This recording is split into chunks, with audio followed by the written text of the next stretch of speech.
السلام علیکم ورحمۃ اللہ نحمدہ و نصلی علی رسولہ الکریم اما بعد بسم اللہ الرحمن الرحیم۔ اللہ تعالیٰ کے ذکر سے متعلق احادیث نمبر 139۔ اللہم صلی علی محمد وعلی آل محمد وبارک وسلم۔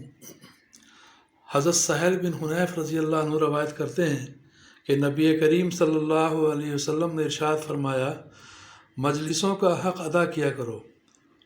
اس میں سے ایک یہ ہے کہ اللہ تعالیٰ کا ذکر ان میں کثرت سے کرو۔ 140۔ حضرت عقبہ بن عامر رضی اللہ عنہ روایت کرتے ہیں کہ رسول اللہ صلی اللہ علیہ وسلم نے ارشاد فرمایا، جو سوار اپنے سفر میں دنیاوی باتوں سے دل ہٹا کر اللہ تعالیٰ کی طرف دھیان رکھتا ہے تو فرشتہ اس کے ساتھ رہتا ہے، اور جو شخص بیہودہ اشعار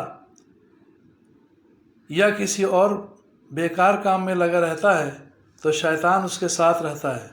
طبرانی مجموع الزوائد نمبر 141۔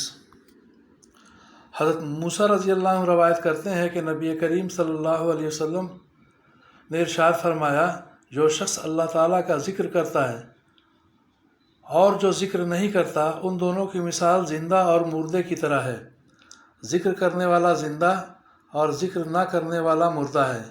ایک روایت میں یہ بھی ہے کہ اس گھر کی مثال جس میں اللہ تعالیٰ کا ذکر کیا جاتا ہو زندہ شخص کی طرح ہے، یعنی وہ آباد ہے، اور جس میں اللہ تعالیٰ کا ذکر نہ ہوتا ہو وہ مردہ شخص کی طرح ہے، یعنی ویران ہے۔ بخاری مسلم نمبر 142۔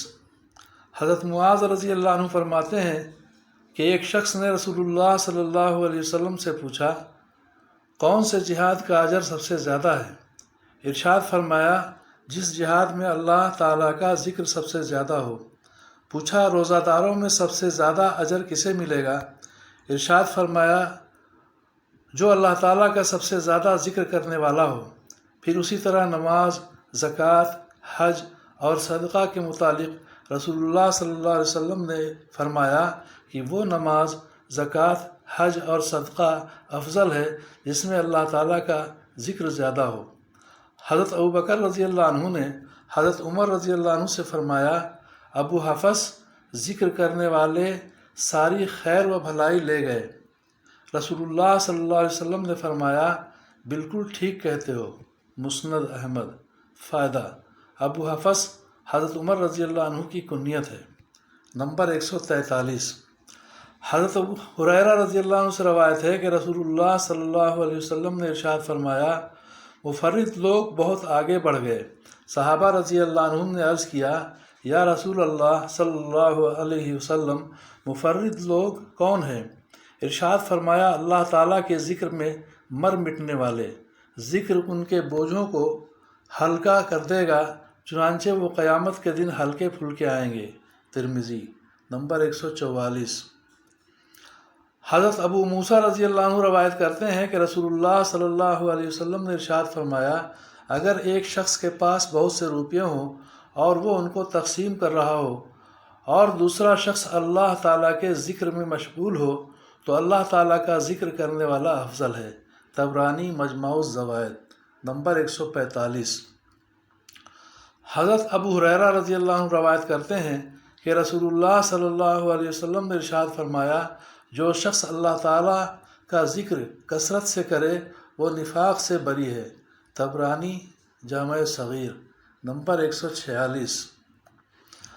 حضرت ابو سعید خدری رضی اللہ عنہ سے روایت ہے کہ رسول اللہ صلی اللہ علیہ وسلم نے ارشاد فرمایا، بہت سے لوگ ایسے ہیں جو نرم نرم بستروں پر اللہ تعالیٰ کا ذکر کرتے ہیں اور اللہ تعالیٰ اس ذکر کی برکت سے ان کو جنت کے اعلیٰ درجوں میں پہنچا دیتے ہیں۔ ابو یعلیٰ مجموع الزوائد نمبر 147۔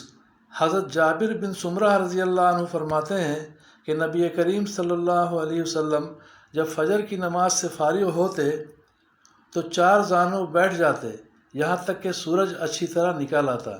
ابو داؤد نمبر 148۔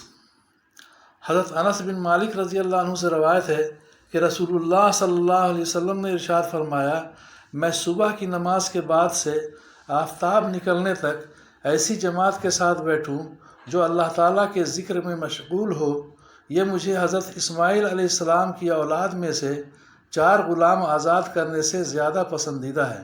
اسی طرح میں عصر کی نماز کے بعد سے آفتاب غروب ہونے تک ایسی جماعت کے ساتھ بیٹھوں جو اللہ تعالیٰ کے ذکر میں مشغول ہو، یہ مجھے حضرت اسماعیل علیہ السلام کی اولاد میں سے 4 غلام آزاد کرنے سے زیادہ پسندیدہ ہے۔